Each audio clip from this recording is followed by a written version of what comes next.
Bueno, muy bien. Muy buenas tardes a todos. Nos encontramos nuevamente en este taller, y digo en este taller porque ya son varios los que hemos venido desarrollando, donde tratamos de que se avance de una manera resumida y accesible para el público en general, en distintas temáticas, en distintas problemáticas que preocupan y, por qué no, ocupan a la región del Jaucanigas. Para esta ocasión se han elegido 3 temas, ya vamos a ir compartiendo con los oradores cuando comiencen con sus presentaciones, cada uno de ellos, que son los temas que interpretamos que para este momento y para esta situación eran tal vez los más apropiados o los que más interés generaban en la comunidad.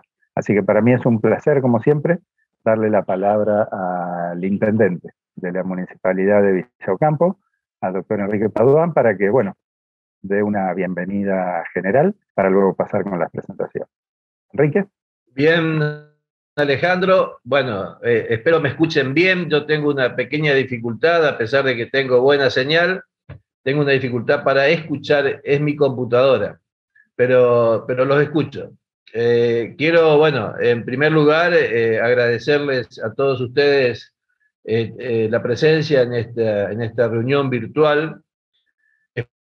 Espero pronto dejen de hacerlo y podamos compartir. Si bien es muy útil porque nos podemos agrupar en mucha gente al mismo tiempo y a distintas distancias, pero también es importante el contacto humano que por ahí necesitamos para poder compartir diferentes cosas. Quiero decirle, bueno, para aquellos que por ahí no conocen, creo que sí, pero bueno, por ahí no conocen bien cuál es la política de Estado del municipio de Villocampo, que ha sido siempre la de hacer conocer, hacer trascender, difundir lo que nos toca a nosotros aquí en este lugar del norte de Santa Fe, que es este sitio Ramsar del Jaucanigas. La verdad que hemos comenzado en un principio muy tibiamente organizando una fiesta para poder hacerlo trascender y conocer, que después de varios años esto ha trascendido muchísimo y en el transcurrir de los años también del ejercicio de esta actividad nos hemos ido capacitando, entrenando en un montón de cosas y estudiando y aprendiendo de qué se trata esto. Creo que venimos trabajando y hoy con este taller es un pasito más para poder conectarnos, para poder transmitir y difundir todo lo que tenemos en los humedales de nuestro país y en especial el nuestro, que es el de Jaucanigas. La verdad que hoy vamos a tratar los temas que recién Alejandro lo nombraba, ¿no es cierto? Que es el tema de pesquería acá del noreste argentino, donde lógicamente estamos insertos. Lo que hace la parte hidrológica con el ingeniero Ubaldo Paoli, que también aquí están, y con Eliana Egner, para hablar de todo lo que es la flora del Jaucanigas. Aquí, Eliana, tenemos varios expertos en temas de flora, donde realmente se hacen un montón de trabajos interesantes respecto a eso.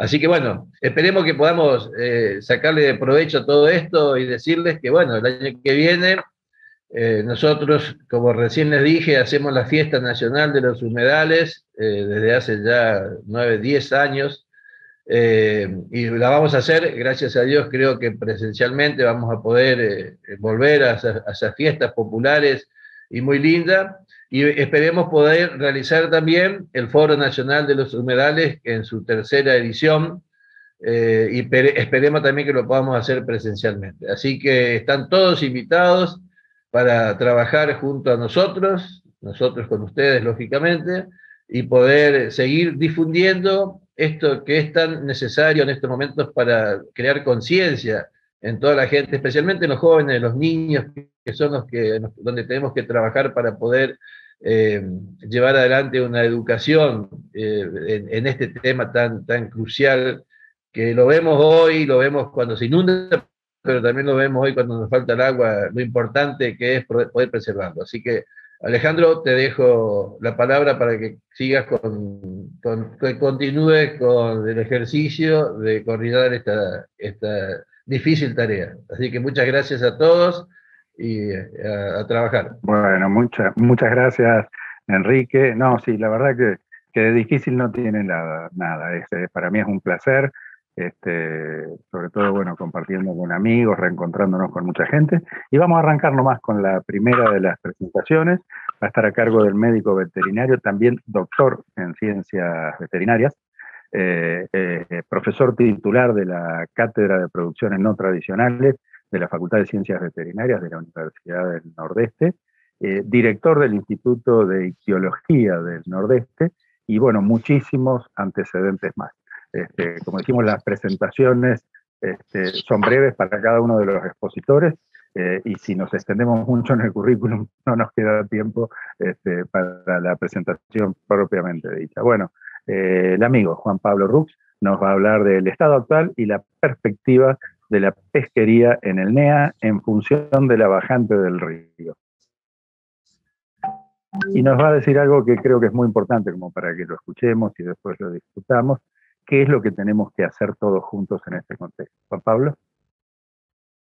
Muchas gracias.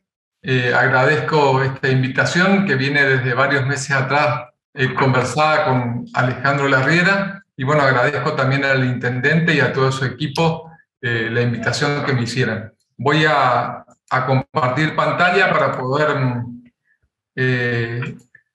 trabajar más cómodo con esta presentación.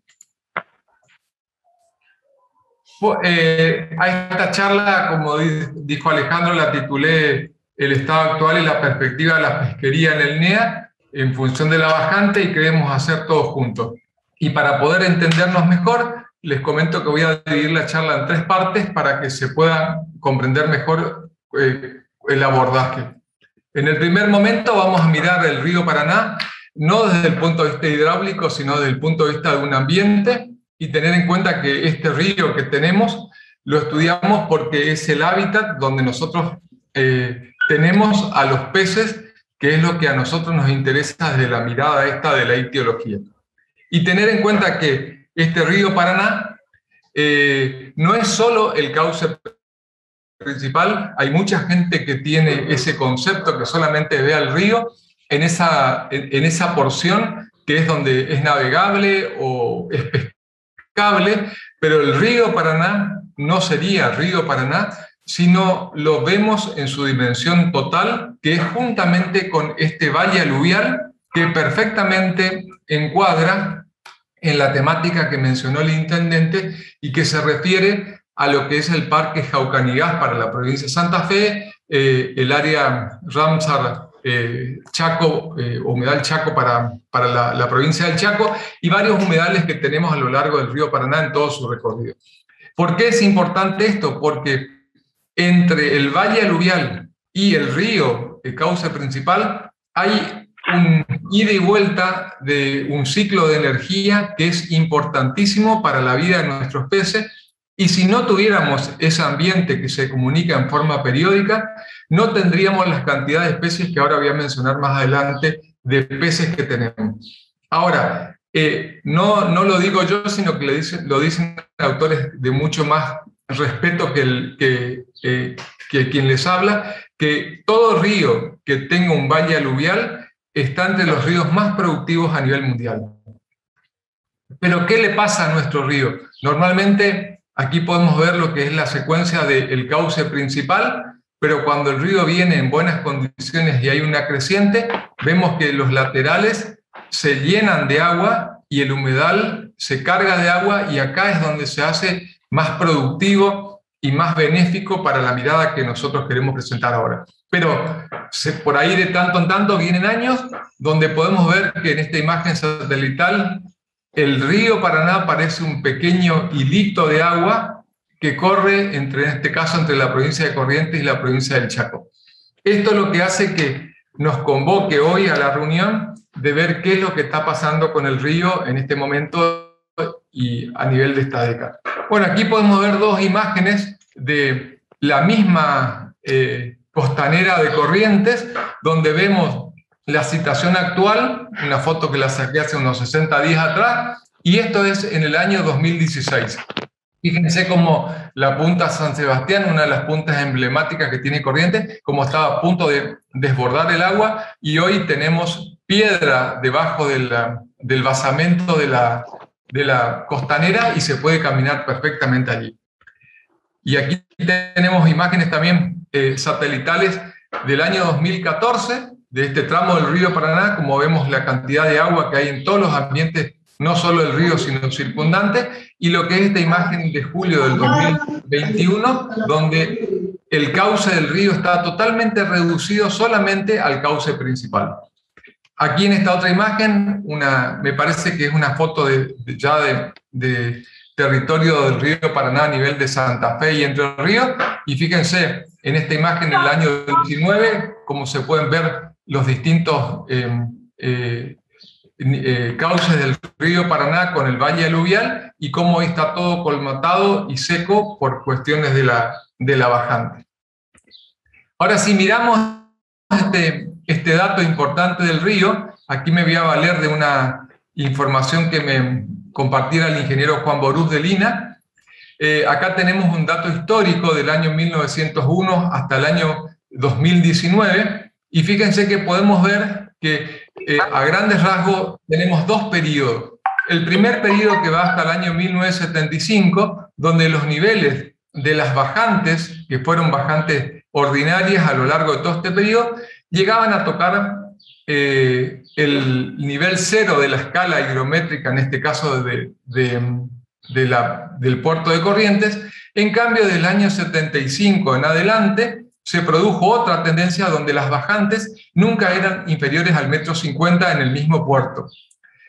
Pero, ¿qué ha ocurrido? Desde el año 2019 en adelante, nosotros podemos ver que empezamos a tener en octubre del 19 periodos de bajantes a nivel del río Paraná en Puerto Corrientes inferiores al 1,50 m, y eso se fue haciendo constante, se mantuvo mucho más fuertemente desde junio hacia diciembre del año 2020, y si miramos ahora el año 21, podemos observar que la mayor cantidad de tiempo de este año 21 hasta el día de hoy, vemos que los niveles están por debajo del metro del caudal. Esta línea azul que estoy marcando con el cursor estaría ubicándonos el río al 1,50 m, y con la única excepción que se produjo de un aumento de nivel se dio en el mes de fines de enero, principio de febrero del año 2021, y ahora el piquito que estamos teniendo en la actualidad. Todo esto hace que la vida de nuestros peces no sea la más adecuada por las condiciones en las cuales el río se está comportando, porque fuimos perdiendo mucho volumen de río para la fauna híptica que tenemos.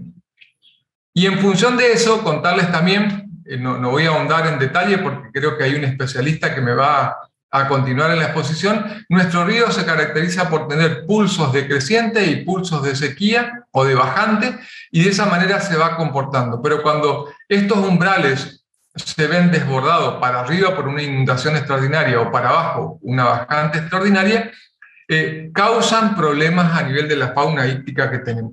Y entonces allí surge la primera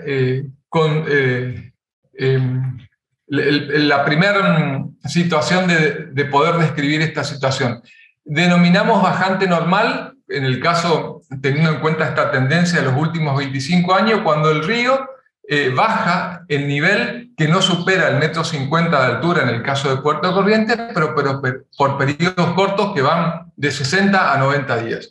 En cambio, consideramos que se desarrolla una bajante extraordinaria cuando a nivel temporal la amplitud que tiene esta bajante va más de un año, año y medio, que es el caso puntual que estoy manifestando ahora, y que el nivel del río decrece por debajo del 1,50 m y en este caso por debajo del metro. Esto es lo que identifica a esta bajante extraordinaria que ha superado más del año y que para nosotros, desde el punto de vista biológico, va desde el mes de octubre del 19 hasta la fecha y continúa esta situación.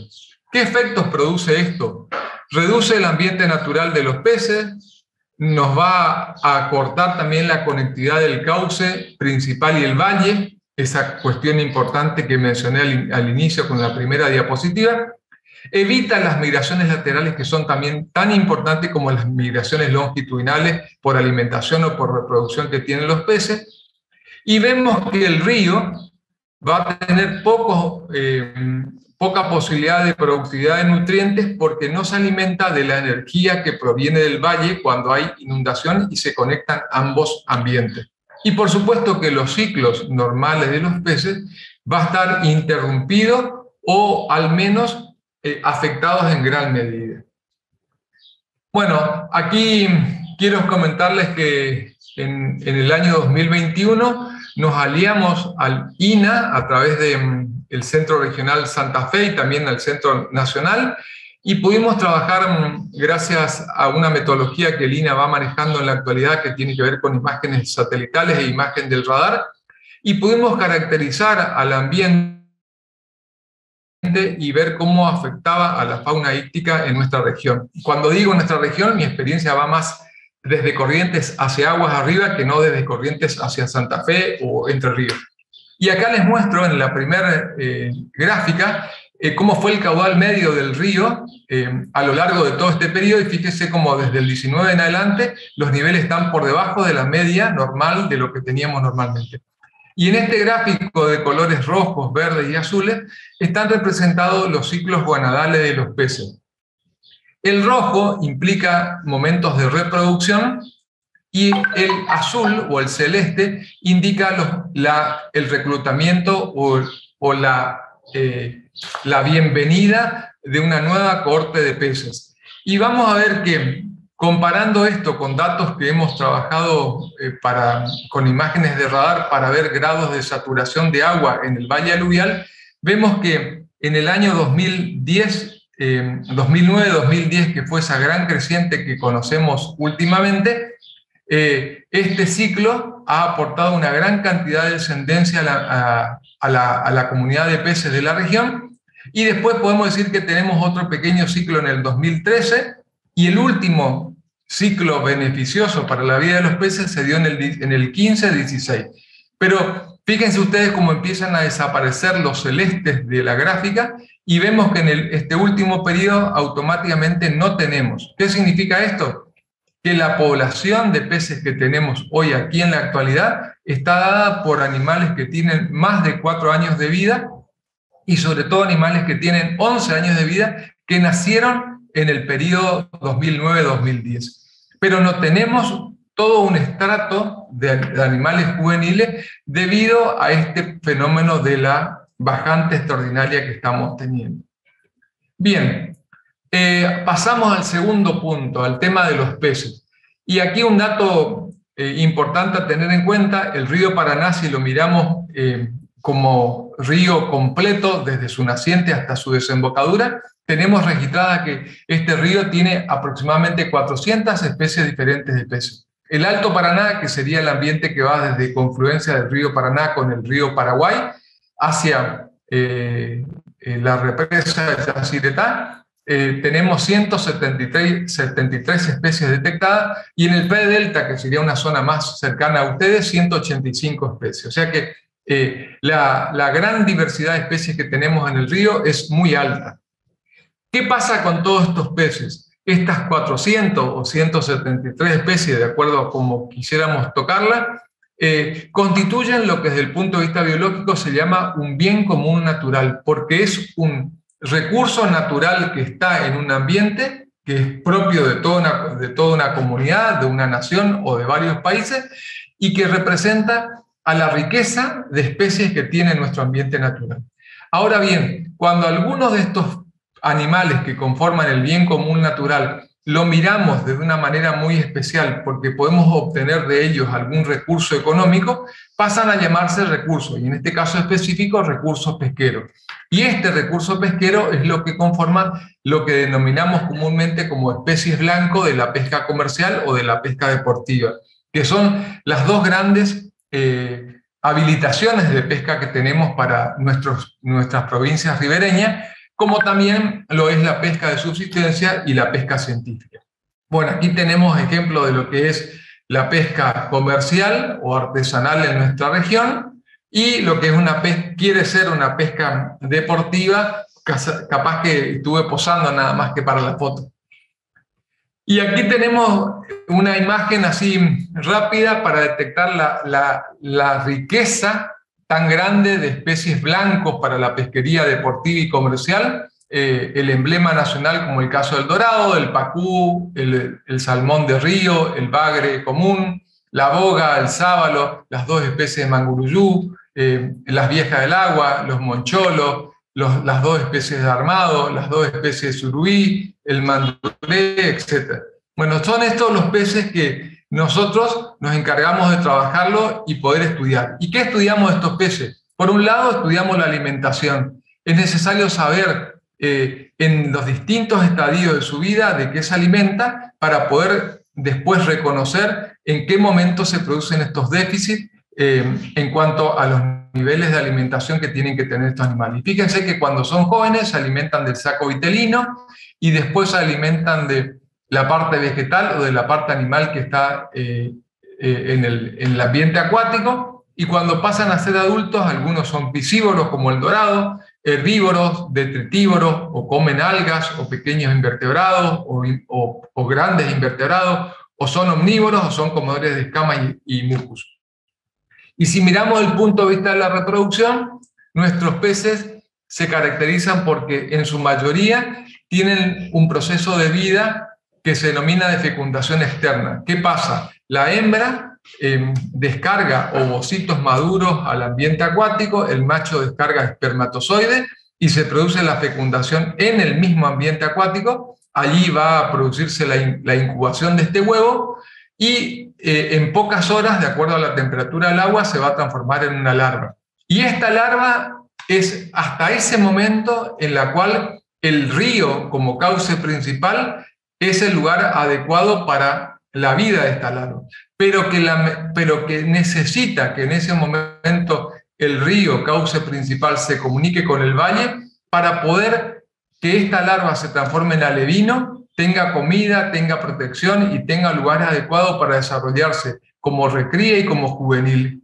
Si esto no ocurre, el contacto con el valle aluvial, lamentablemente estas larvas en poco tiempo más van a la deriva, aguas abajo, y se terminan muriendo. Cuando el río nuevamente se conecta con el valle aluvial, estos juveniles salen nuevamente del cauce principal y se transforman en adultos. Bueno, aquí tenemos las estrategias de reproducción. Hay peces que desovan en forma total en una sola vez, como el caso de los dorados. Hay especies que hacen desoves parciales aprovechando épocas adecuadas climatológicamente, otros que cuidan el desove, como la tararira, otros que construyen nido y otros que transportan sus huevos adheridos al cuerpo, como el caso de algunas viejas del agua.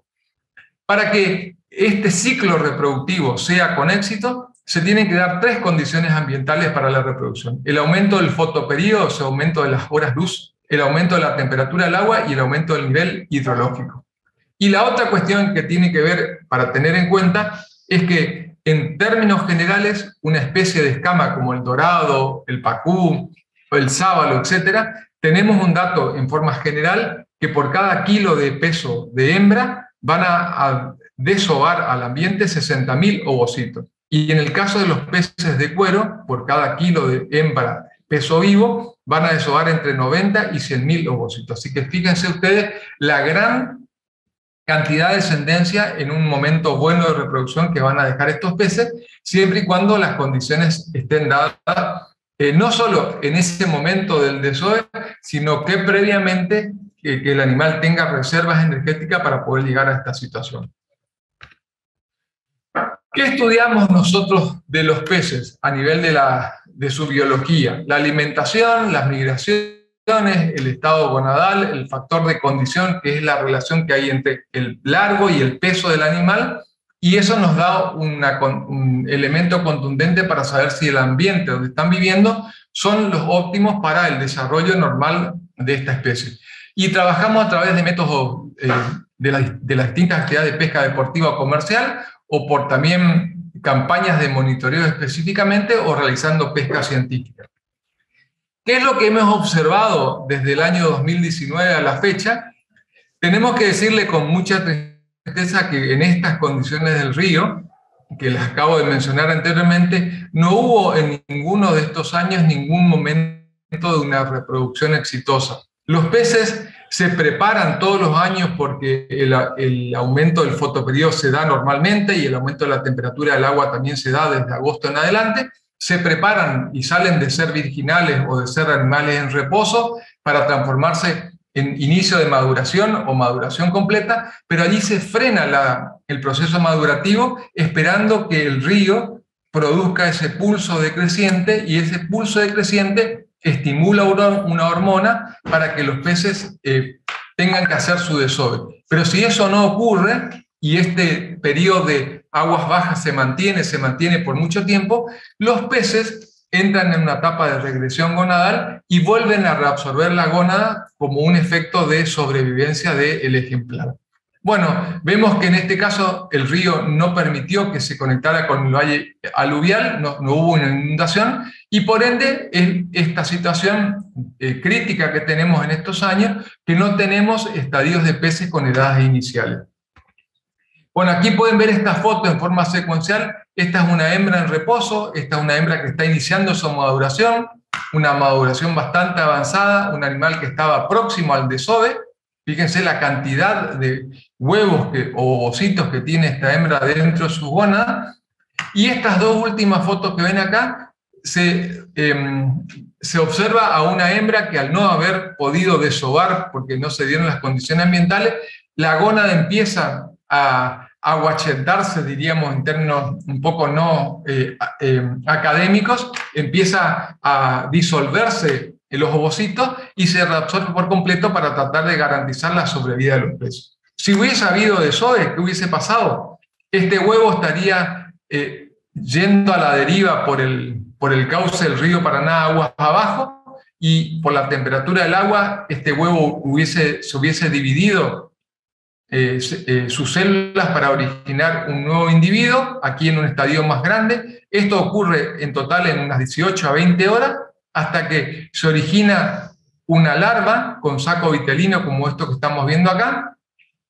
Y esto es todo lo que ocurre en el ambiente del río Paraná, cauce principal. Y de ahí en más tiene que aparecer que esa larva sea llevada por la corriente del río a meterse dentro del valle aluvial para que se desarrollen los estadios juveniles de alevino, juveniles. En este caso es un pacú que tiene 200 gramos de peso, y en este caso es un dorado que está con 10 centímetros de longitud total y está con un peso de 120 gramos. O sea, eso es lo que en el valle aluvial tiene que ocurrir para que este reclutamiento de peces, cuando nuevamente pase un periodo de tiempo y que hayan adquirido tamaño y hayan crecido en peso corporal, cuando el río crece, van a ir a localizarse en el ambiente del cauce principal del río. Con todo esto tengo que decirles que en este tiempo de la bajante extraordinaria... Juan Pablo, quedan ¿sí? 5 minutos. Bueno, en este tiempo lo que pasó es que el factor de condición, o sea, que la bajante del río nos llevó a que los peces no estuvieran con una gran cantidad de alimento y no hayan acumulado grasa.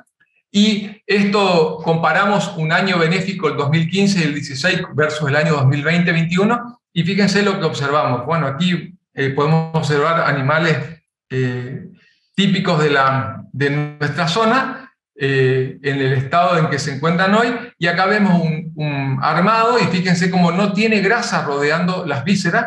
Este es un animal de este último periodo de tiempo, y en cambio acá tenemos un animal de escama, donde no podemos visualizar las vísceras interiormente porque está totalmente recubierto de grasa.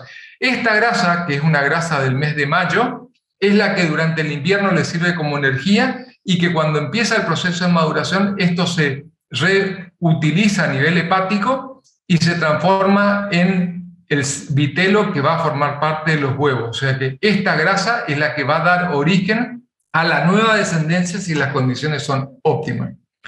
Bueno, ¿qué perspectiva tenemos? Las perspectivas son que, según los datos del INA, el escenario futuro de la bajante extraordinaria dice que va a continuar hasta el mes de febrero de 2022, A pesar de que puse en amarillo esto en resaltado, hoy tenemos datos de las represas, tanto de Yacyretá como aparentemente por una lluvia muy localizada en la alta cuenca, y que como Brasil necesita generar mayor cantidad de energía, están pasando más agua, y esto hace que de un caudal de 9.000 metros cúbicos que tenía Yacyretá la semana pasada, hoy estemos en 12.000 metros cúbicos por segundo, y deriva en este aumento del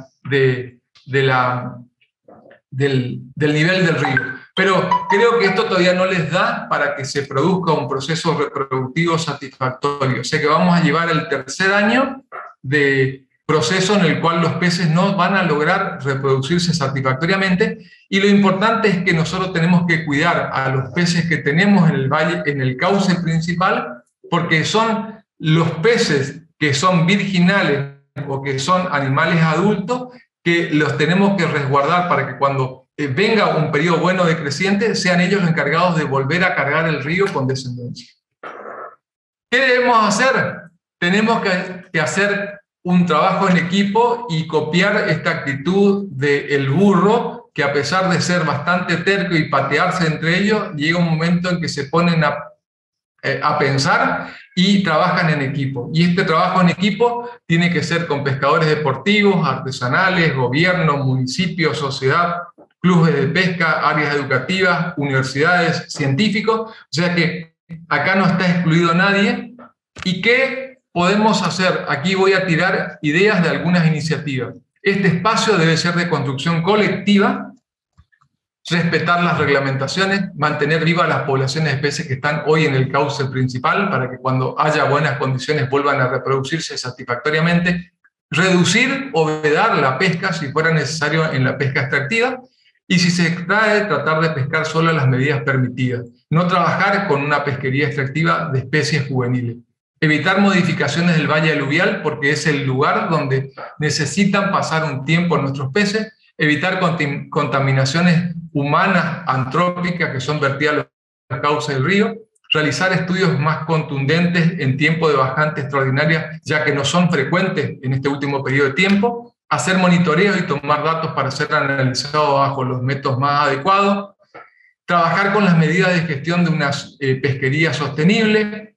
La veda no es la única herramienta que debemos usar. Hay 20 medidas de gestión sustentable de la pesquería que debemos hacerla trabajar en forma conjunta porque hacen sinergia y son mucho más eficientes. El trabajo tiene que ser participativo, respetar la palabra de cada uno de los actores, crear responsabilidades compartidas, reducir los cupos de extracción y de exportación, mejorar los sistemas de comunicación y de educación en temas inherentes a peces y a sus reglamentaciones, proponer planes estratégicos a mediano y largo plazo que tengan como objetivo la sostenibilidad del recurso en función de todos los aspectos que la componen: el ambiental, el biológico, el económico, el social, el cultural y el administrativo.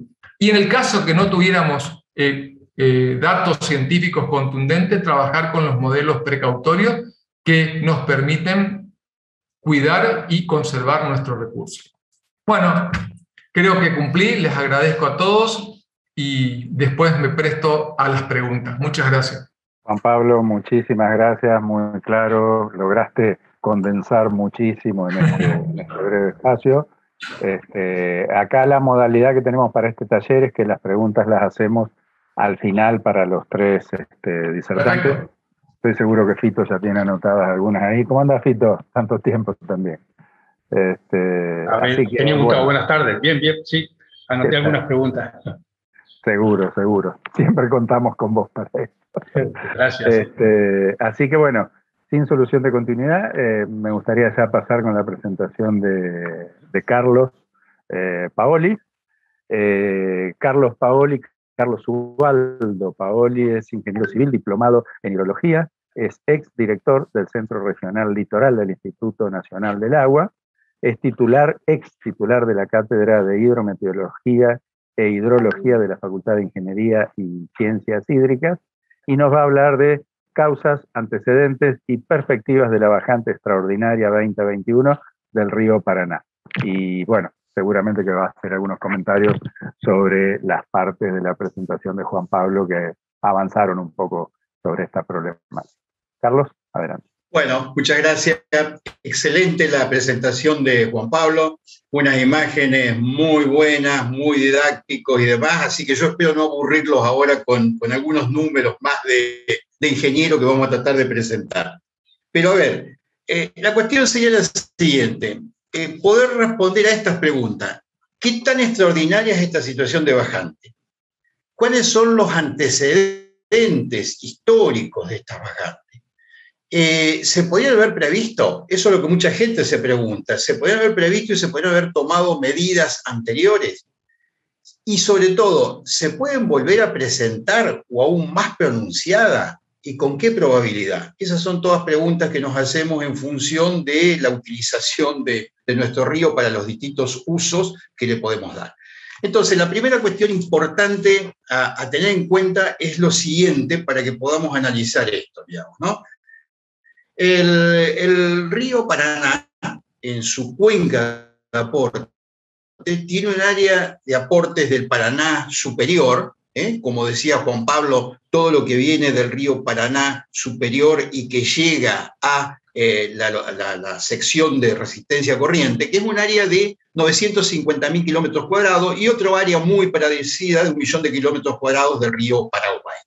Sin embargo, la actividad hidrológica, si bien son muy similares en superficie, la cuenca del Paraná superior aporta un 70% del caudal en promedio, contra un 30% de los aportes del Paraguay, debido a las distintas condiciones hidrometeorológicas de estas cuencas de aporte y debido a la conformación de su paisaje. Esta tiene mucho más almacenamiento, tiene zonas más planas, tiene zonas de retención y demás. Pero lo importante es que acá, en Corrientes Resistencia, se nos juntan ambos, el río Paraguay y el río Paraná Superior, tenemos un área de aporte de 2 millones de kilómetros cuadrados. Y todo lo que va a pasar en el tramo medio del río Paraná hacia aguas abajo, en el tramo inferior, depende fundamentalmente de la actividad y de las lluvias que se producen en esta enorme área de aportes. O sea, las lluvias en nuestra zona son poco significativas en cuanto a la definición del caudal que vamos a obtener de ingreso al tramo medio del río Paraná.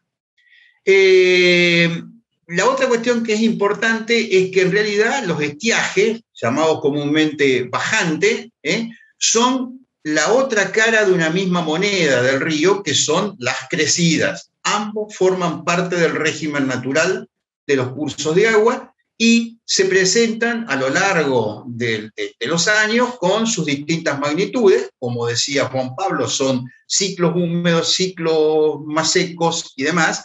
Ambas cumplen sus funciones desde el punto de vista no solamente hidrológico, sino también desde el punto de vista biológico y de todos los aspectos que hacen a la vida del río.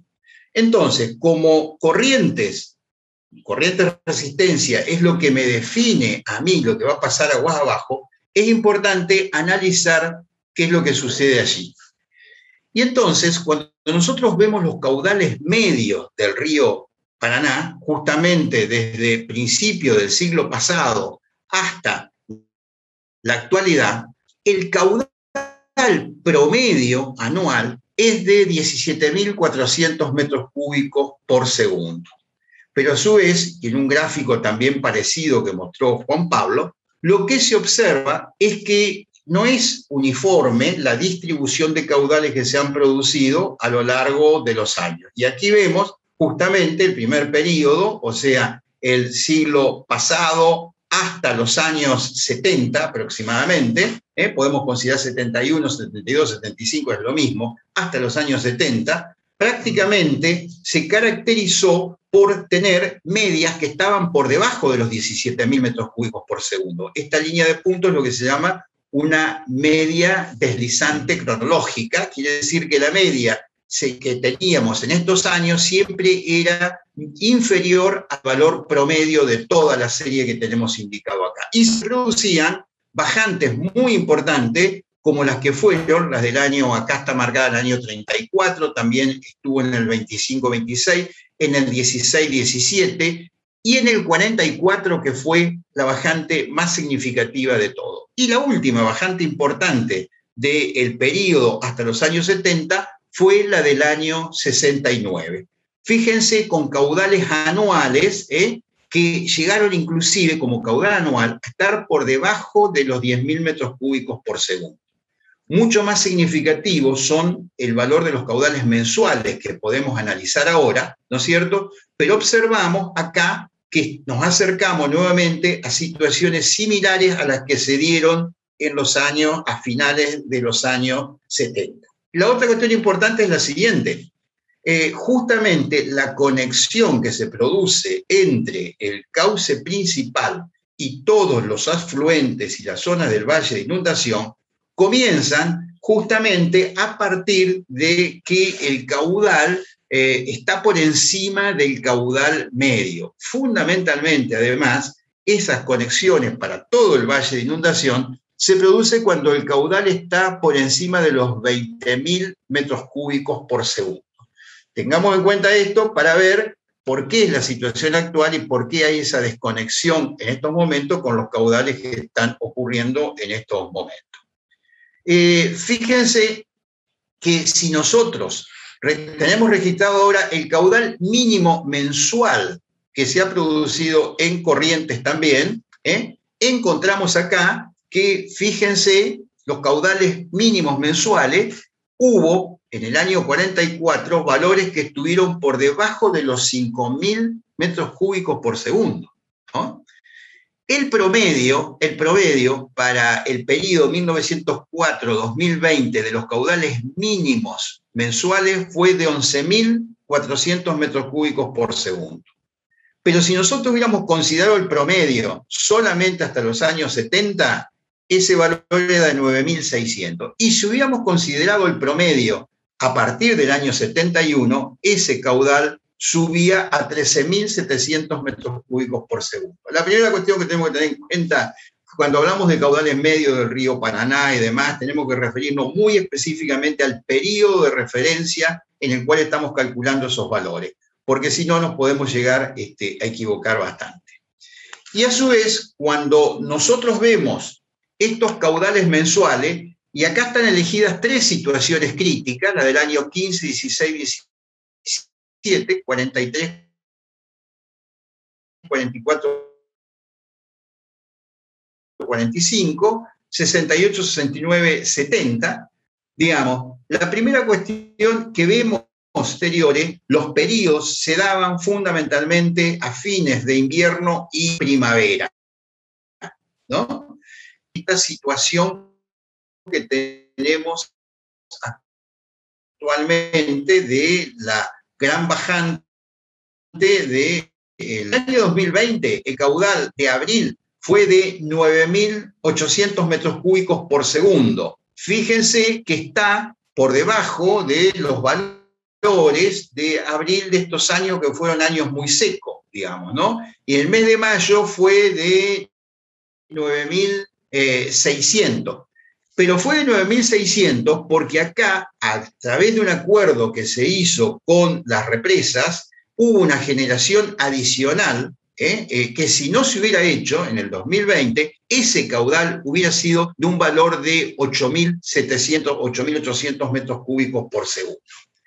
¿Por qué hacemos referencia a estos valores? Bueno, porque por debajo de los 10.000 metros cúbicos por segundo la situación es crítica.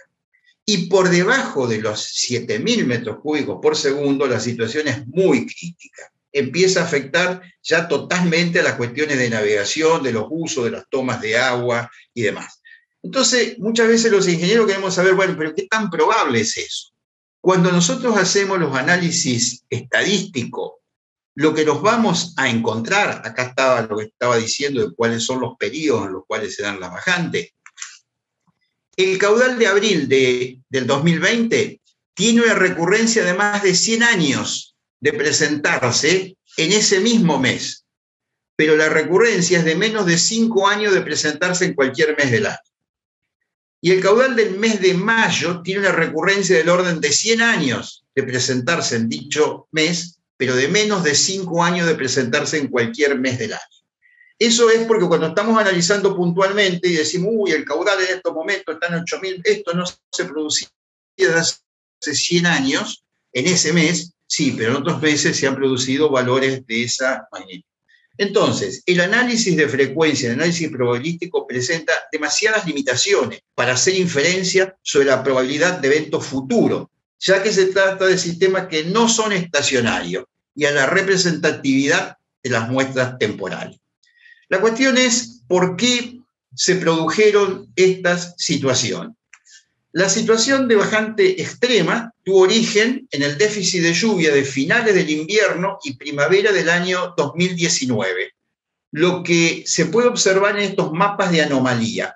¿Qué me indican estos mapas? Estos mapas me indican cuál es la diferencia entre la precipitación de ese mes con el valor normal esperado para ese mes. Y todos los que son los colores amarillos a los rojos significan valores menores que los valores normales. Entonces, piensen ustedes, en esta área de 2 millones de kilómetros cuadrados, que la lluvia está por debajo de los valores normales, en agosto, septiembre, octubre, es cuando comienza a manifestarse específicamente esta situación de bajante. Tengan en cuenta, como vimos, que históricamente las bajantes anteriores históricas que se dieron inclusive en el siglo pasado, las máximas de todas, nunca se dieron en un año aislado. Siempre se dieron como una sucesión de 2 o 3 años críticos, lo cual inmediatamente nos alerta sobre que cuando estas situaciones extremas se presentan, podemos esperar que haya una cuestión de persistencia. Ya en esa época, en agosto del 2019, los pronósticos de escenarios hidrológicos que emitía el sistema de alerta hidrológico del INA, que está a cargo conocido también de Juan Pablo, de Juan Borús, ya estaba indicando la presencia de un evento Niño y la escasez de lluvia por largo tiempo. ¿Qué es lo que pasó? Que después se produce una recuperación, diciembre, enero, del 2020, y nuevamente comienza una situación de escasez, febrero, marzo, abril del 2020, mayo del 2020. Esta es la causa de no tener agua en el río y de que el caudal descendiera por debajo de los 10.000 metros cúbicos por segundo. La situación no mejoró durante todo el invierno, primavera del 2020, con marcados déficits, junio del 2020, julio, agosto, septiembre, octubre del 2020. Y en el 2021 hubo una recuperación que se manifestaba bien entre enero y febrero del 2021 y nuevamente a partir de abril del 2021 observen ustedes cómo se empieza a manifestar nuevamente la falta de lluvia. Ahora bien, atención a esto. Fíjense, septiembre, ya hay una franja que comienza a tener precipitaciones más importantes. Esta es la última información que tenemos. Y después tenemos lo que está pasando en estos momentos, digamos, ¿no? Cuando nosotros observamos lo que es el río Paraná en Corrientes, es un gráfico similar al que mostró Juan Pablo, justamente nosotros veníamos de caudales que, fíjense, habían estado por encima de los 20.000 metros cúbicos por segundo, llegando a 25.000 metros cúbicos por segundo, estamos hablando en mayo y principios de junio del 2019, pero a partir de allí empezó a descender totalmente, Fíjense los caudales cercanos a los 10.000 metros cúbicos por segundo, en el 2020 caudales por debajo de los 10.000 metros cúbicos por segundo, la recuperación que se produce y durante corto tiempo se superaron los 20.000 metros cúbicos por segundo, muy probable que en ese corto periodo haya habido conexión, pero esa conexión tampoco es automática, puesto que hay cambios morfológicos en el río que muchas veces se tapian determinadas conexiones y demás, y hasta que se recupera esa conexión pasa un tiempo. Si no hay una permanencia de caudal, a veces no alcanza a producirse esa conexión. Y nuevamente, fíjense que acá tuvimos ya 2021, que fueron la situación crítica de agosto del 2021, con caudales que llegaron al orden de los 7.000 metros cúbicos por segundo en Corrientes, digamos, ¿no? Eso, por ejemplo, cómo se manifestó en Santa Fe, esto que pasa en Santa Fe reproduce exactamente las variaciones de caudales de corriente, pero lo importante es que observen ustedes acá, en Santa Fe, en el año 69, 70, en este periodo, pero sobre todo en el año 69, hubo un mínimo de 14 centímetros por debajo del cero. Y en el año 2021, en agosto, hubo un valor de 18 centímetros por debajo del cero. O sea que llegamos a un valor similar al del año 69. Pero fíjense que en el año 44 se tuvo un valor que estuvo 1 metro por debajo del cero, ¿no es cierto? Significa esto una magnitud bastante más importante en el año 44 de lo que han sido las situaciones en estos momentos. ¿Por qué es eso? Porque en los años 44, vimos ustedes, hubo momentos críticos de la bajante en que el caudal en corriente bajó por debajo de los 5.000 metros cúbicos por segundo. Hasta ahora, en esta situación, los valores mínimos que se han alcanzado son valores del orden de los 7.000 metros cúbicos por segundo. Yo voy un poco rápido porque después al que le interese, yo tengo un PDF de esta presentación, al que le interese tener los datos, yo se lo acerco a los organizadores para que lo puedan disponer. Entonces, en el periodo de 67 años, entre 1905 al 71, hubo 11 años en que la escala en Santa Fe registró mínimos anuales por debajo del cero. O sea, hay una cosa habitual, encontrar valores por debajo del cero. El más marcado, el del año 44, como mencionamos. En la mayoría de los mínimos anuales estuvo por debajo de 1 metro. El último subperíodo crítico fue el del año, fíjense, que acá hubo 4 años seguidos con bajante importante. En el año 68, 6 centímetros, en el año 69, menos 14, en el año 70, 20 centímetros, en el año 71, 40 centímetros. Esto es lo que les decía, tener cuidado porque nunca los valores extremos de bajante se han producido en un año aislado. Siempre se han producido como una sucesión de 2, 3 y hasta 4 años consecutivos. Ahora bien, luego de un periodo de 50 años del 71 a la actualidad, no se habían presentado bajantes que estuvieran por debajo de 1,50 m en la escala. Este valor es similar de coincidencia, simplemente con el mencionaba Juan Pablo en el hidrómetro de corriente, digamos. Cada uno tiene su cero de referencia y demás, pero es significativo. Fíjense que durante 50 años el nivel mínimo, por eso en Santa Fe inclusive impactó tanto esta situación de bajante, porque 50 años que no bajaba del 1,50 m, hasta la situación del 2020 y del 2021. ¿Cuáles son los posibles escenarios hidrológicos? Esto es para ver qué es lo que esperamos que pase, digamos, ¿no?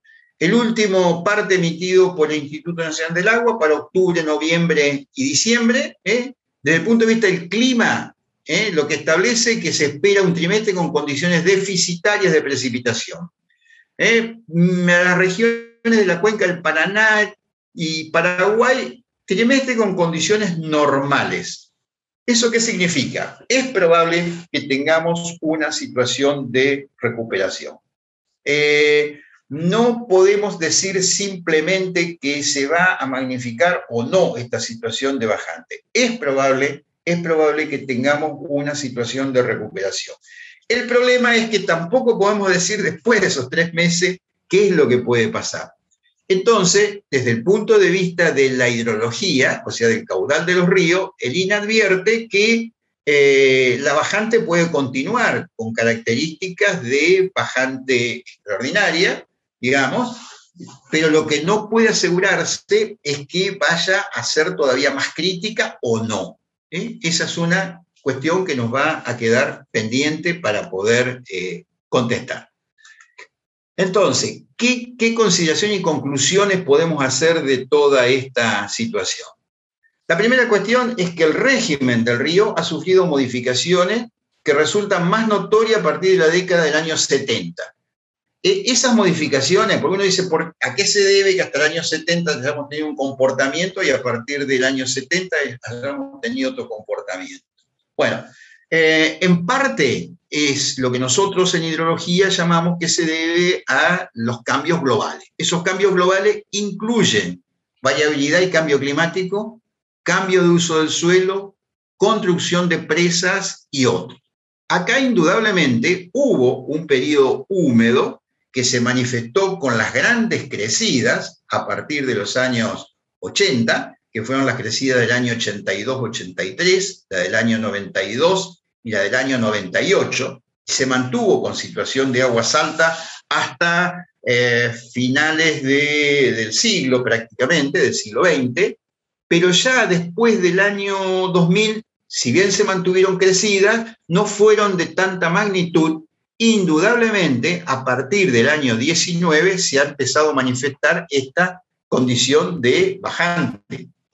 ¿Cómo va a ser el futuro?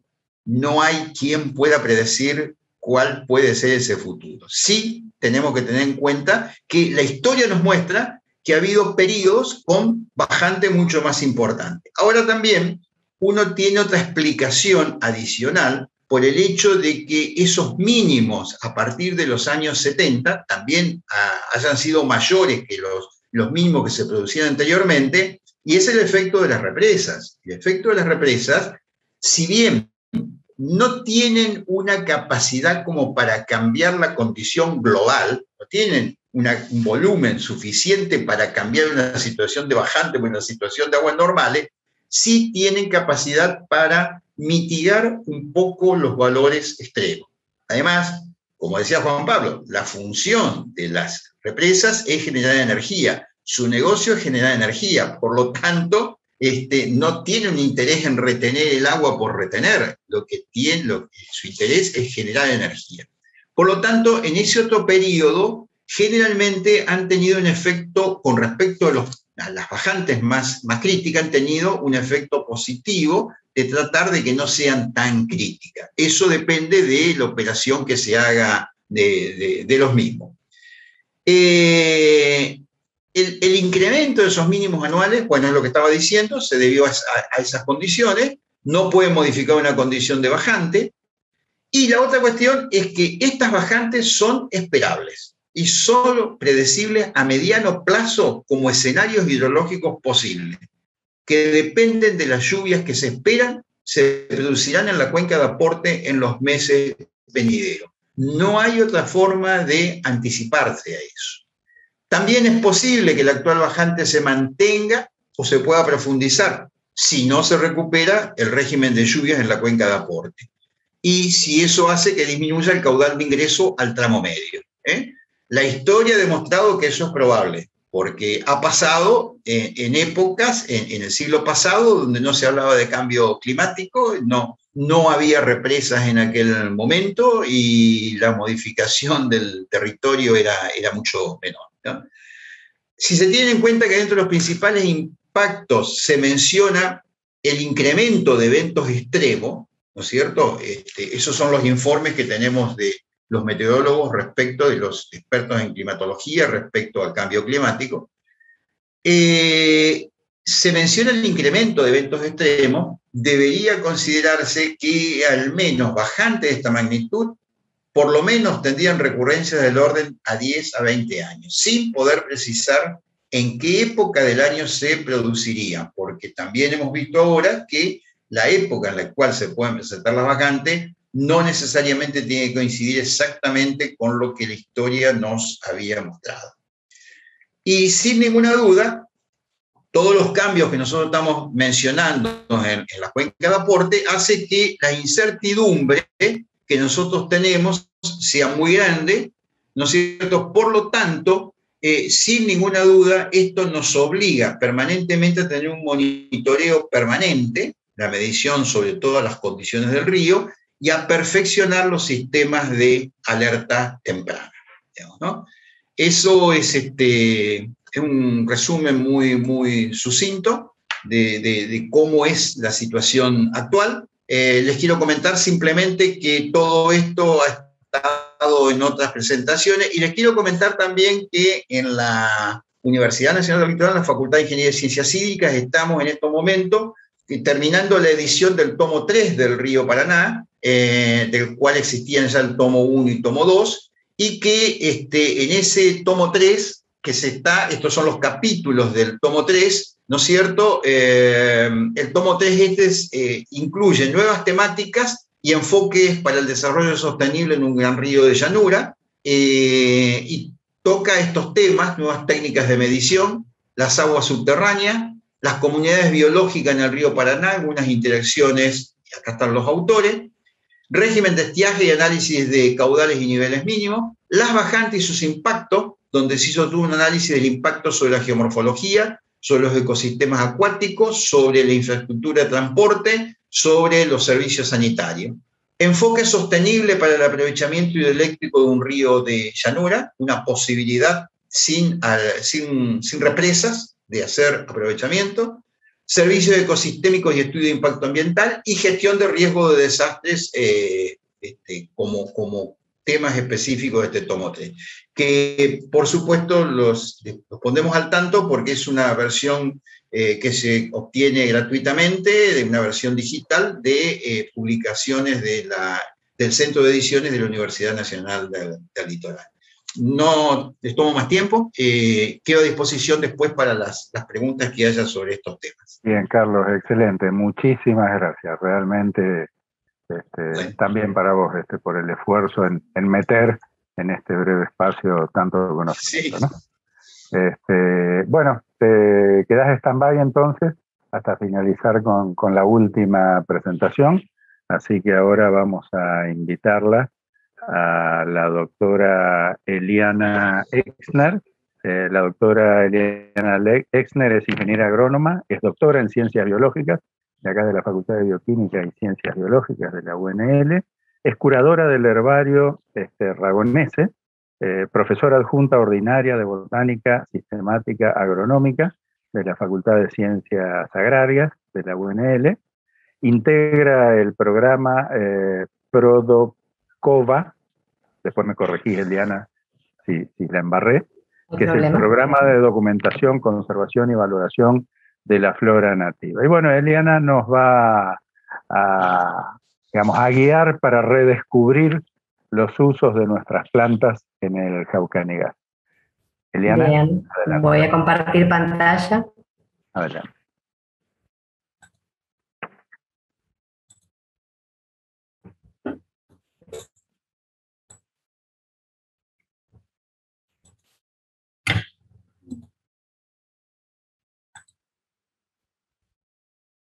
¿Se está viendo?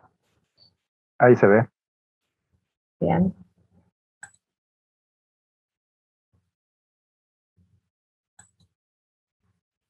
Bueno, vamos a ver un poco, vamos a redescubrir los usos de nuestras plantas de Jaucanigas.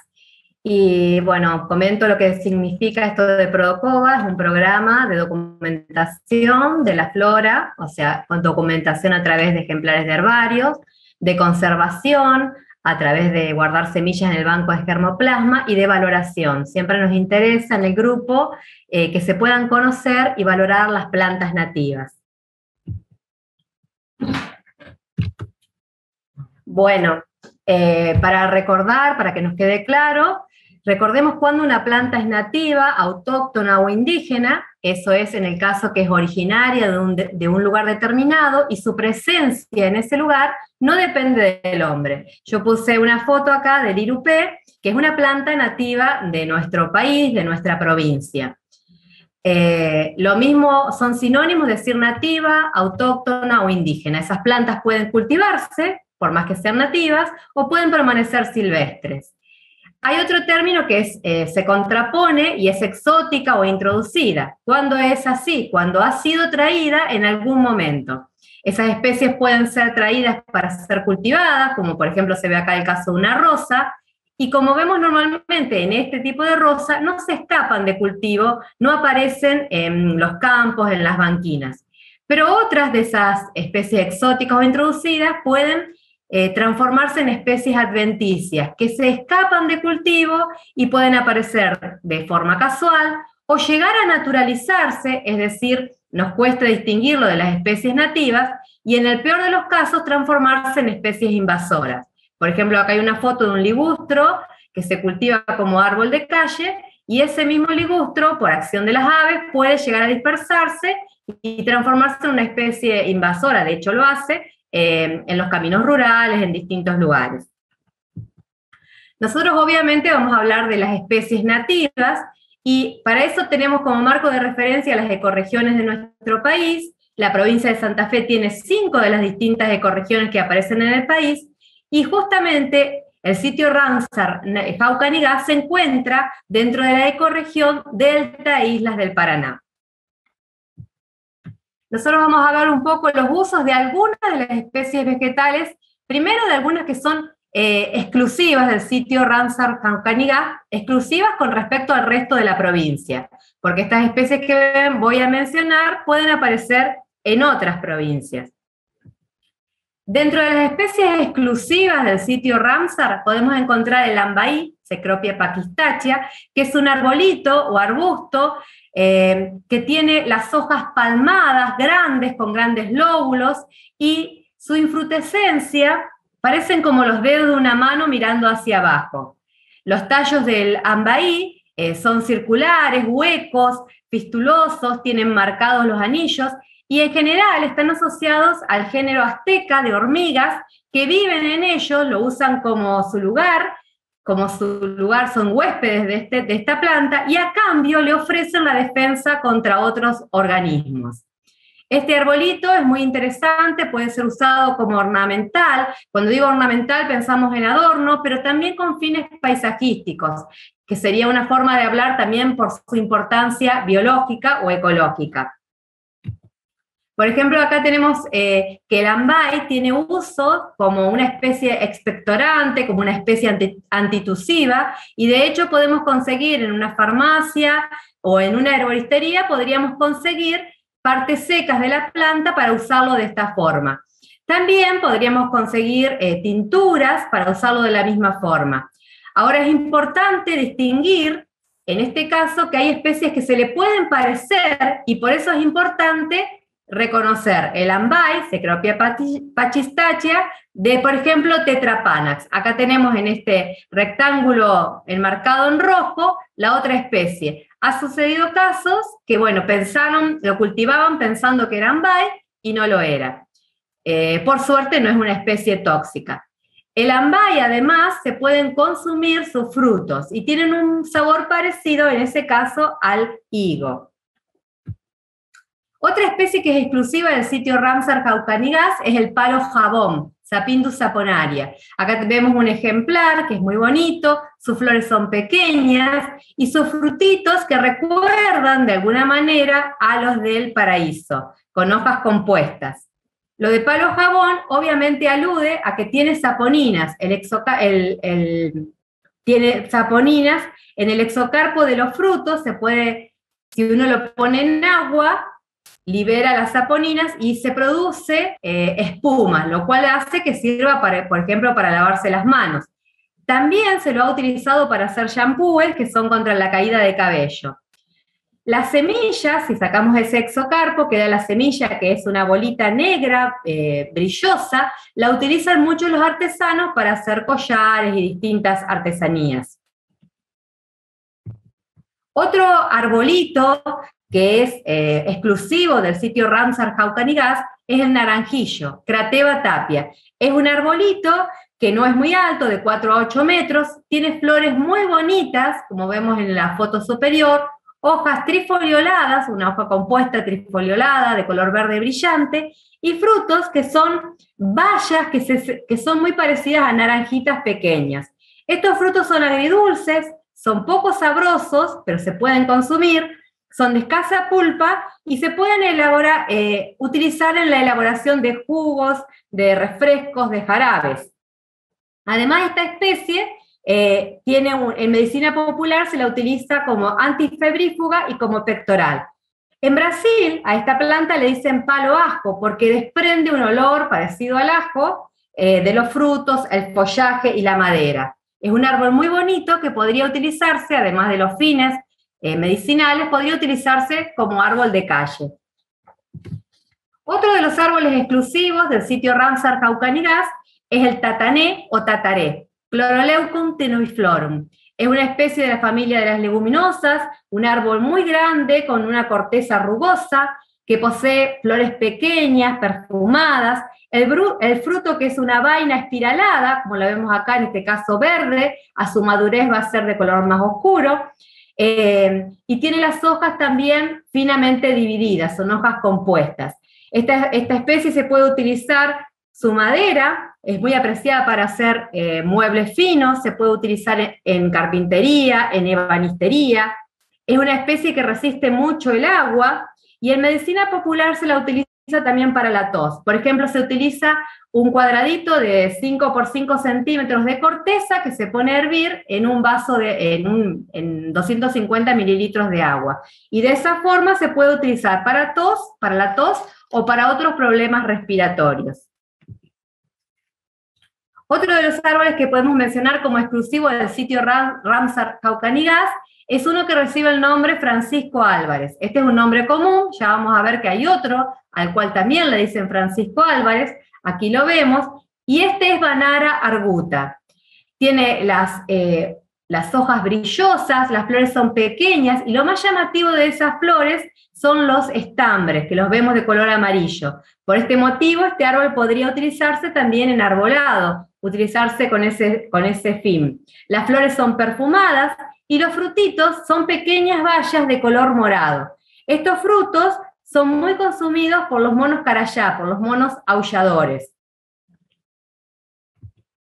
Otro de los árboles que podemos encontrar en el sitio Ramsar Jaucanigas es la yerba de bugre, Muelera fluvialis, o el sinónimo por el cual podemos encontrarlo en muchos libros, que es Lonchocarpus fluvialis. Es un árbol chico, las flores son muy, muy decorativas, muy bonitas, por eso podría utilizarse en arbolado, de calle, y parecen como las flores de rosado. Este es el fruto y las hojas que son compuestas. Realmente es un árbol muy, muy lindo, y el único lugar que lo encontramos en nuestra provincia es en el sitio Jaucanigas. Otra especie, pero en este caso no es un árbol, sino hierba, es Pacourina edulis. El cardo, le dicen, es pariente, pertenece a una familia que los cardos que conocemos del género Cardus, del género Cirsium. Sin embargo, aunque esos son exóticos y se han naturalizado, esta es una especie nativa. Es realmente muy bonita como ornamental. Si vemos las brácteas que acompañan al capítulo, que son de color blanco y de color verde, son muy decorativas. Y las flores, esto es un capítulo, son un conjunto de flores, de color rosado, lila, muy, muy lindo. Merece ser cultivada como ornamental. Ahora, recién hablamos de especies que son exclusivas del sitio Jaucanigas. Sin embargo, en el sitio también hay otras especies que crecen y que aparecen en todo lo que es la ecorregión del Delta e Islas del Paraná. Entonces vamos a ver algunas de ellas y sus usos. Empezamos por el irupé, que es una especie emblemática, es Victoria cruciana, que posee hojas grandes que pueden llegar a 2 metros de diámetro en forma de plato, y esas hojas tienen el borde doblado hacia arriba. El irupé es una planta muy espinosa, pero solamente en la parte de arriba de la hoja no hay espinas. En la parte inferior, en los tallos que se unen a un rizoma que está arraigado en un suelo lodoso, allí en todo lugar hay espinas, salvo en la parte superior. Es una planta muy decorativa que se puede usar como ornamental, y de hecho se usa para estanques, para lagunas, que la podemos encontrar donde hay aguas quietas, y fíjense que aún las aves pueden caminar sobre ella, y pequeños reptiles. No se llena de agua porque tiene pequeñas hendiduras que permiten que el agua salga. Es muy bonita, y además esta especie florece, unas flores grandes que se abren al atardecer y están abiertas toda la noche hasta la mañana. Florece primero con pétalos de color blanco, al día siguiente se vuelve a cerrar y a la tardecita vuelve a abrirse, y esta vez los pétalos cambian de tonalidad y se tornan de color rosado. Pero también en este transcurso que la flor estuvo abierta, vienen a polinizarla pequeños escarabajos, coleópteros, que quedan atrapados cuando la flor se cierra, y luego cuando se vuelve a abrir salen llenos de polen para ir a polinizar otras flores. El fruto, que es sumamente espinoso, se desarrolla bajo la superficie del agua y posteriormente las semillas que reciben el nombre, por eso el lirupé también recibe el nombre de maíz del agua, son semillas que son comestibles, son ricas en almidón y en proteínas. Se pueden comer hervidas, tostadas, molidas, se puede hacer un tipo de harina. Realmente es muy interesante, tanto como planta ornamental, como planta de adorno, como la importancia que tiene que se puede llegar a consumir. Otra especie que aparece en la ecorregión Delta Isla del Paraná y obviamente en el sitio Cauca-Ligás es sangre de drago, Croton urucurana. Esta especie es un arbolito, un árbol que no es tan alto, que posee hojas en forma de corazón, hojas grandes, que a medida que van feneciendo, que van envejeciendo, cambian su tonalidad al color anaranjado. Esto lo hace muy, pero muy decorativos. Es un árbol que en la Facultad de Ciencias Agrarias se está estudiando para ser utilizado como árbol de calle. Este árbol se llama de nombre vulgar sangre de drago, sangre de dragón, porque si uno hace una incisión en su tronco va a salir un látex que es de color rojo, que es parecido a la sangre. Y ese látex tiene utilidades, se usa en tratamiento para heridas, para úlceras cutáneas, es decir, esta especie es una especie que en cine popular se utiliza como antiinflamatoria, antirreumática, cicatrizante, astringente, y además ese látex se ha utilizado para elaborar pastas dentífricas, ese látex.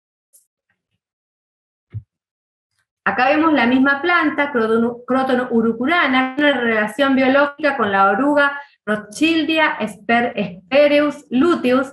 Fíjense que esta oruga se mimetiza de tal forma que tiene el mismo color que una hoja que está feneciendo y desarrolla todo su ciclo en esta especie. Otra especie que es muy interesante y que aparece en la ecorregión Delta Isla del Paraná y en el sitio Ramsar, es el horquetero o palo víbora, Tabernamontana catarinensis. Es un arbolito perennifolio, es decir, sus hojas no caen en la época desfavorable, que una vez florecido se ve lleno de florcitas blancas, que son muy parecidas a la de los jazmines, muy perfumadas, muy decorativas, por eso también se está trabajando en la Facultad de Ciencias Agrarias para utilizarlo como árbol de calle. El fruto son folículos que aparecen de a pares de color verde y una corteza rugosa, y una vez que se abren esos frutos, las semillas están adentro acompañadas por una carnosidad roja que es muy apetecida por los pájaros. Esta especie se llama horquetero porque sus ramas se dividen siempre en dos, dicotómicamente tipo horqueta. Pero también se llama palo víbora porque supuestamente se puede utilizar como remedio para la mordedura de las víboras. Es una especie realmente muy interesante, la corteza se puede usar para teñir, y el látex, porque es una especie que presenta látex, se puede utilizar también para utilizarlo para afecciones cutáneas, afecciones de la piel. Otra especie que podemos encontrar en esta ecorregión, en Delta Isla del Paraná, es el ingá, Inga uragensis. Esta especie aparece, la podemos ver en los albardones costeros, es muy bonita, tiene las hojas compuestas y de un color verde bien lustroso, presenta un raquis alado, todo esto es una hoja, presenta un raquis alado, flores pequeñas, es una especie que se puede utilizar como ornamental y de hecho se utiliza, y sus frutos, esa legumbre típica de las cosas, tiene como un borde bien remarcado. El fruto tiene una resina que se puede utilizar para afecciones, por ejemplo, de los dolores de muela o problemas, se puede utilizar la resina que posee. También se puede utilizar en infusión la corteza y las hojas como astringente, expectorante y antirreumática. Volví sin querer. Además, su madera se puede utilizar fácilmente. Otra especie que podemos encontrar en esta ecorregión es el azotacaballos o Francisco Álvarez. Hoy veíamos a Banara como Francisco Álvarez, en este caso se llama Luea divaricata, hoy en día una malvácea, tardíamente caduca, que posee flores muy bonitas, con pétalos rosados en la terminación de pétalos, y al centro son amarillos. Además, los pétalos es como que están doblados hacia atrás. Y los frutos son cápsulas que permanecen mucho tiempo en la planta. Melífera, su madera es fácil de trabajar, es semidura, semipesada, y además posee propiedades antiinflamatorias. Es una especie muy linda. Otra especie que encontramos en la ecorregión es el ubajay, Eugenia mirciantes, o lo podríamos encontrar en determinada bibliografía como Hexaclamis edulis, que es el sinónimo que utilizábamos hasta hace un tiempo atrás. Es un arbolito de follaje verde oscuro, sus hojas siempre aparecen de a pares, son brillosas, es una mirtácea, florece muy, muy profusamente y es muy perfumado. Lo llamativo de sus flores, que son de un color verde cremoso, son sus estambres, y el fruto tiene un gusto agridulce, parece como pequeños membrillos de color verde, tiene un gusto agridulce, algo ácido, y se puede consumir de forma fresca, aunque no a todo el mundo le gusta. Es una planta también que tiene muchos taninos, un sabor astringente, o se pueden hacer jugos, mermeladas, utilizarlo para tartas, o realizar vinagres con los frutos. Es una especie que en medicina popular se lo utiliza como para el control de la diabetes. Además, las flores tienen un aceite esencial que puede ser utilizado en perfumería. Otra especie que podemos encontrar creciendo en la ecorregión delta e islas del Paraná es Albizia inundata, el timbo blanco. Es un gigante, realmente es un árbol altísimo, que tiene hojas compuestas, flores dispuestas en cabezuelas blanquecinas, y el fruto es una legumbre. Se puede utilizar también como ornamental, como árbol de calle. La madera se utiliza para laminados, para revestir interiores, o para pasta de papel de diario. Es un árbol muy bonito que resiste las inundaciones. Acá vemos la marca de hasta dónde llegó el agua, realmente resiste mucho tiempo la inundación. Este es el timbó blanco, y lo podemos diferenciar de otro árbol que también encontramos en la ecorregión delta e islas del Paraná, que es el timbó colorado, pacará u oreja de negro, Enterolobium contorticilicum. También es una leguminosa, un árbol muy, muy grande que se puede utilizar como ornamental, o como con fines paisajísticos, pero en ese caso se va a utilizar en espacios públicos donde haya mucho espacio. Las hojas son compuestas y las flores son blanquecinas, son parecidas al otro timbó. Pero los frutos son muy distintos. Los frutos tienen forma de riñón o de oreja y son de color negro oscuro. Estos frutos son ricos en saponinas, por lo cual en contacto con agua producen espuma y se pueden utilizar como un jabón. Además es una planta que tiene muchos taninos, por ello se puede utilizar para curtir, y la decocción de las hojas se puede utilizar como cicatrizante. También se pueden macerar los frutos como tónico capilar y anticaspa, es otro de los usos que tiene. Los avipones en el norte de Santa Fe tiraban estos frutos al agua, y entonces estos frutos fijaban el oxígeno, y de esta forma cazaban los peces en vez de pescarlo, porque los peces morían por asfixia. Realmente es un árbol muy grande, ahí vemos un rollizo, el tamaño del rollizo, es realmente muy, muy utilizado. Se podía utilizar para hacer, por ejemplo, canoas, porque resiste mucho el agua, o aún para hacer algún tipo de tubería. Otro de los árboles que podemos mencionar de la ecorregión delta e islas del Paraná es el Peltophorum dubium, el Ibirapitá. Ustedes pueden ver el tamaño de este árbol. Este árbol comúnmente se utiliza en paisajismo, en espacios verdes, pero no debería ser utilizado como árbol de calle, porque fíjense el tamaño que tiene en relación a esta camioneta.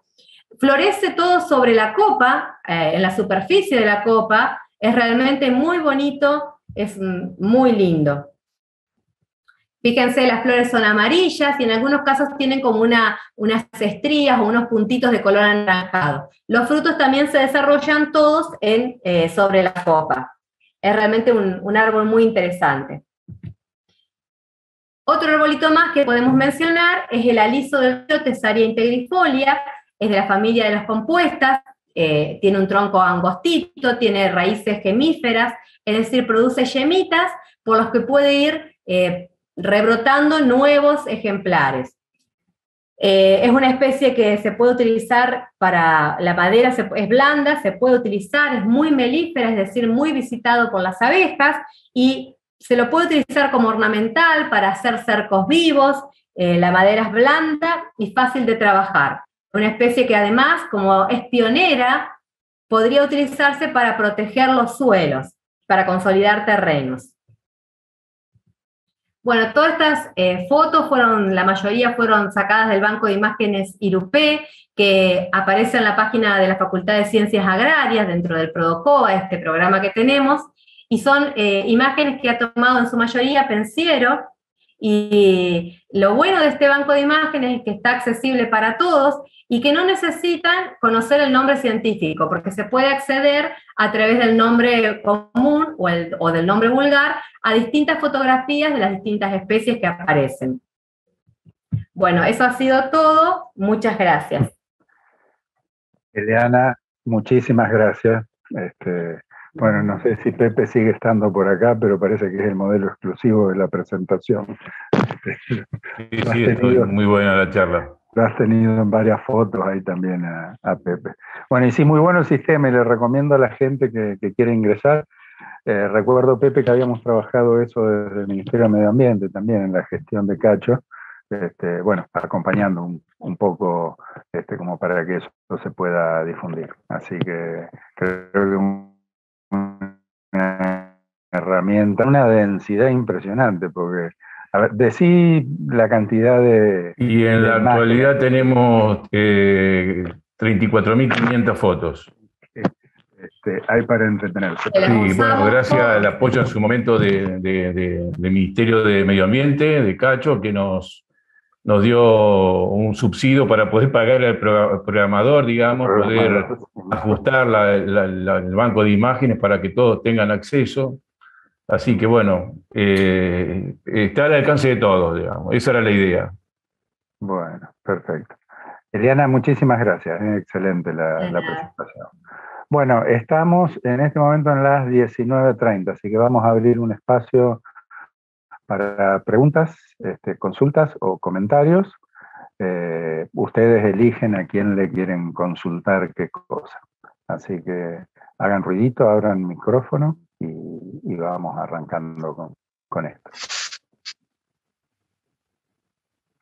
Alba y Mof, la veo a Alba y Mof, tengo que ponerla a ella primero, disculpen.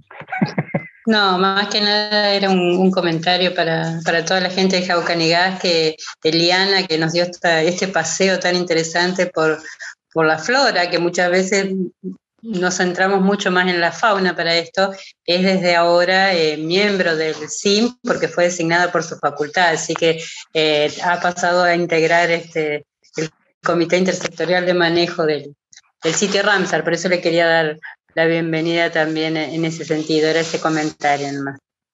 La próxima vez que hablemos del currículum de Eliana vamos a tener que incluir eso también. Exacto. Gracias. Bueno, ¿alguna consulta? No se priven. Fito, sé que sí, tu mano ya la daba por levantada, así que...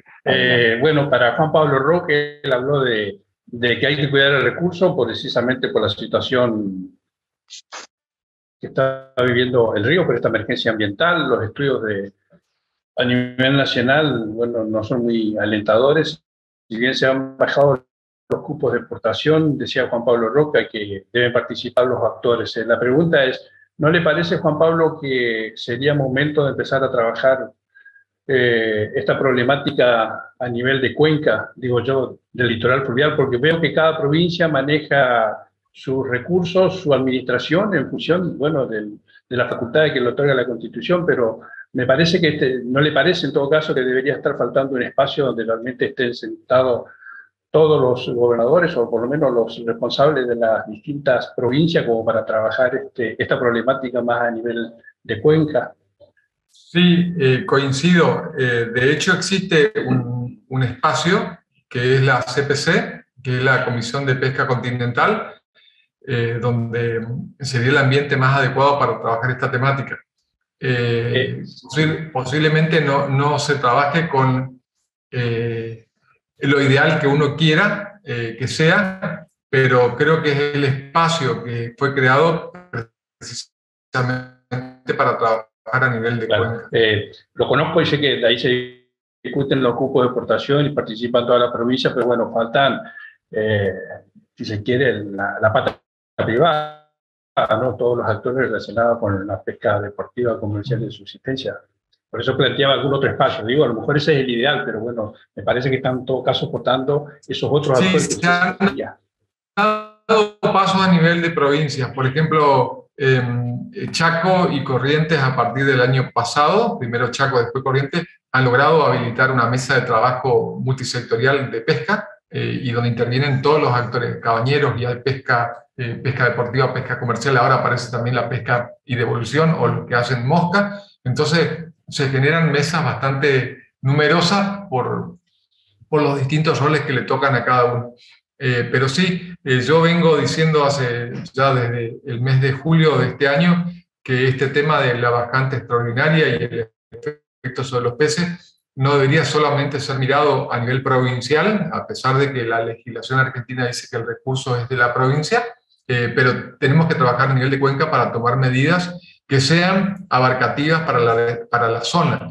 Porque siempre digo esto, los peces no saben si están en la provincia de Santa Fe o en la provincia de Corrientes o en la provincia de Entre Ríos. Los peces están en el agua y entonces tenemos que nosotros adaptarnos a esa situación y tomar recomendaciones o medidas que sean abarcativas de esa condición.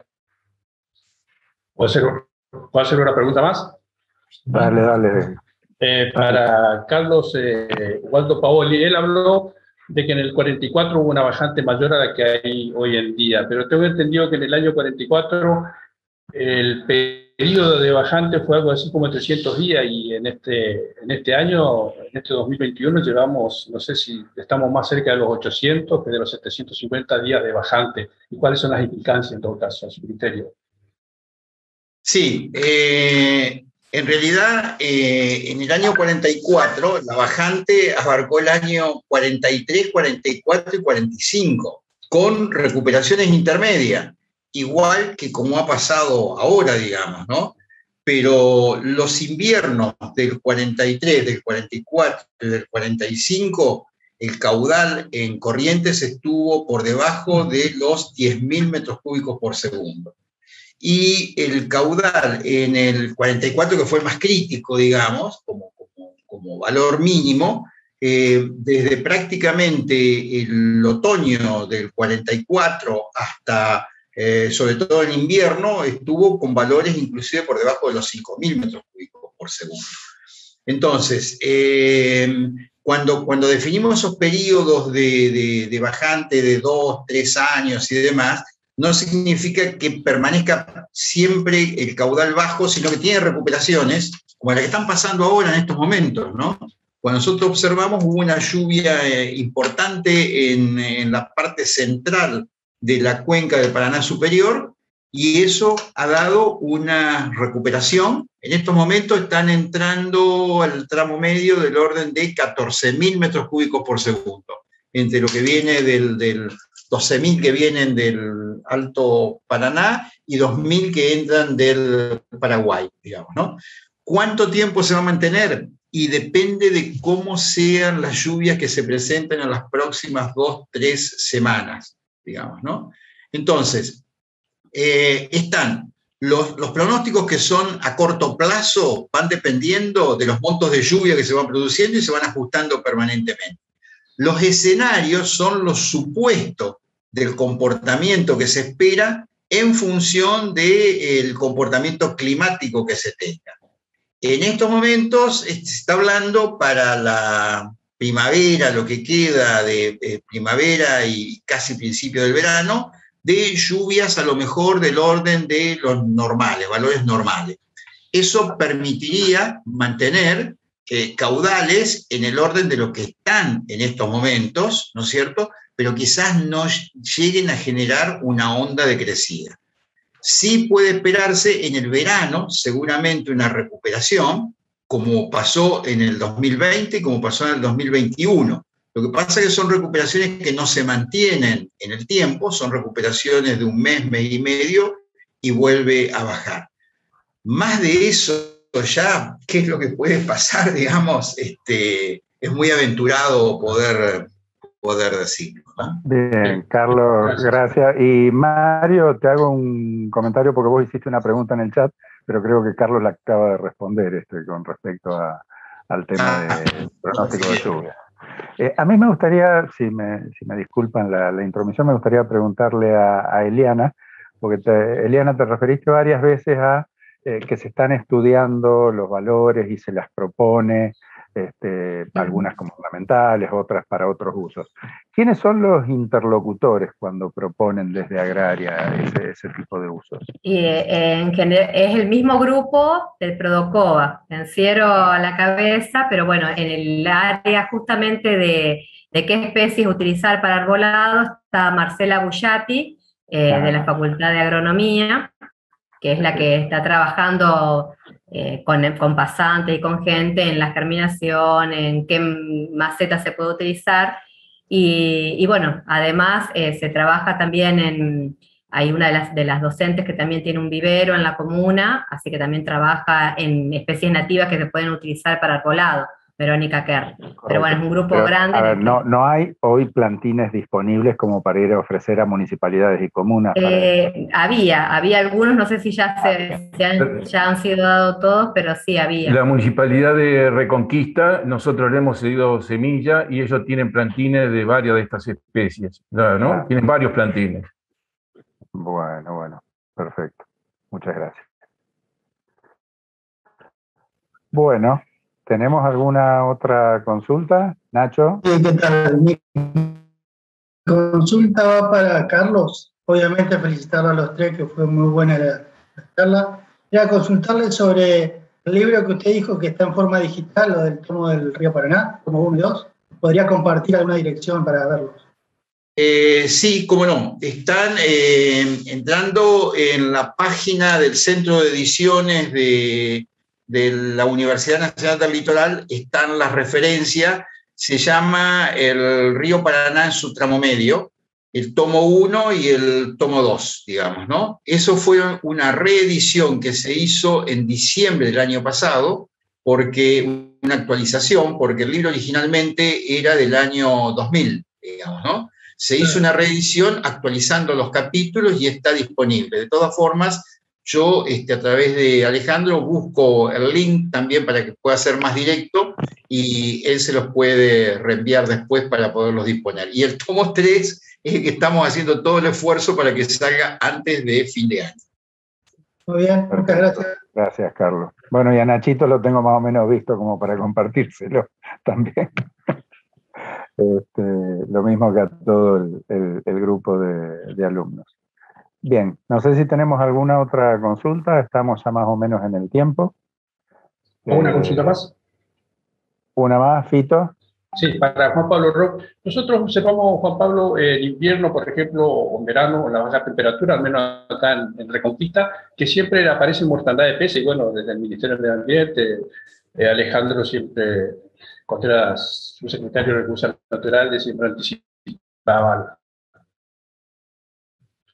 precisamente esa posibilidad. ¿Este es el motivo? ¿Que realmente que no están donde deberían estar? ¿O qué explicación podría tener? Voy a darte mi opinión de la observación que hago en la zona de Corrientes, Chaco y Formosa.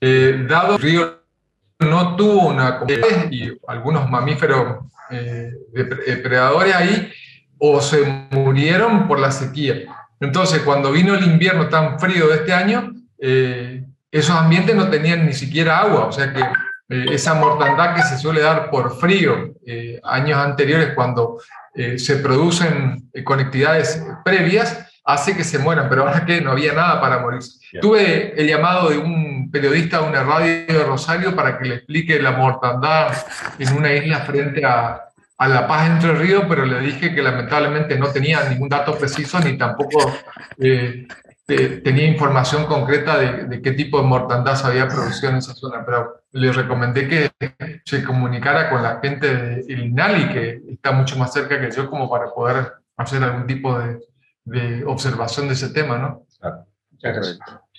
Lo veo a Cacho con ganas de participar. ¿Puede ser, Cacho?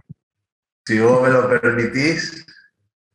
Sí, en principio felicitar a los expositores y agradecer a Enrique y a todo su equipo la permanente ocupación, más que preocupación, de abordar los temas del Caucanigás. Y yo creo que sería, en función a los anuncios que hizo el intendente al principio, de las actividades del año que viene, por allí tomar la experiencia que están llevando adelante, que mencionó Juan Pablo, tanto del Chaco y de Corrientes, si bien Santa Fe también tiene su CPP para abordar las temáticas de la pesca, bueno, por allí incluir en el programa del año que viene un intercambio, digamos, con la provincia de Corrientes y del Chaco, sobre el trabajo que se realiza en esos ámbitos participativos. Porque si bien en la Comisión de Pesca Continental es un ámbito para trabajar, pero bueno, quienes participamos en ello sabemos que se circunscriben permanentemente en la discusión del cupo de exportación y de allí no pasamos. Entonces, por allí nosotros a nivel regional, aquí del NEA, digamos, poder abordar entre nosotros, Santa Fe, Chaco y Corrientes, estas temáticas también, y aprovechando la experiencia de cada uno para enriquecer el trabajo que se está haciendo en la región. Simplemente era una propuesta y un agradecimiento, así que gracias, Alejandro, y bueno, como siempre, con nuestra predisposición a seguir trabajando en estos temas. Muchísimas gracias, Cacho. Bueno, la verdad que estamos ya con el tiempo cumplido, así que de mi parte agradecerles a todos los expositores realmente brillantes y concisos. Es muy difícil combinar esas dos cuestiones. A todos los que participaron, a los que se interesaron. También comentar que, bueno, entiendo que parte de esto se ha transmitido por la radio, ahí en Villa Ocampo, también se transmitió en Facebook, quedó grabado y esto se va a poner en redes sociales de la municipalidad. El intendente no está, se ha tenido que retirar, pero sí lo tenemos al secretario de la Producción y de Ambiente de la Municipalidad de Villa Ocampo. Así que, Pablo, me gustaría darte a vos para que hagas el cierre de este taller de trabajo. Bueno, muchas gracias a Juan Pablo, a Carlos, a Eliana por las brillantes exposiciones y, como dijo Enrique cuando se retiró en el chat, que nos ayuda a desasnarnos un poco con todo este tema. A vos, Alejandro, agradecerte el trabajo permanente que venís haciendo junto con la Municipalidad de Villa Ocampo. Nosotros, como también dijo Enrique al principio, esto es un trabajo permanente y una política de Estado para la Municipalidad de Villa Ocampo que vamos a seguir llevándola adelante porque también, como decía recién Cacho, no nos preocupamos, sino que tratamos de ocuparnos de toda esta problemática. Les agradecemos nuevamente a los expositores, a Alejandro y a todos los que estuvieron presentes, y reiteramos la invitación porque estamos seguros que vamos a poder hacer el foro el año que viene. Hoy, previo a la charla, habíamos estado intercambiando algunas ideas con Alejandro de ver si para abril, fines de marzo, abril del año que viene, podemos hacer un encuentro, un foro presencial y también ir a recorrer todas estas lindas partes que tenemos en el sitio Rancher Jaucanigas. Así que queremos agradecerles nuevamente y esperamos seguir trabajando en esta temática que es importante porque nos acerca el turismo, nos acerca la naturaleza y estamos ávidos de poder defenderla y de poder seguir trabajando. Muchas gracias a todos. El saludo de Enrique, que tuvo que retirarse por otro compromiso en su carácter de intendente, y esperamos encontrarnos pronto, y ya ahora estrechándonos la mano, ¿no? en un encuentro presencial. Muchas gracias.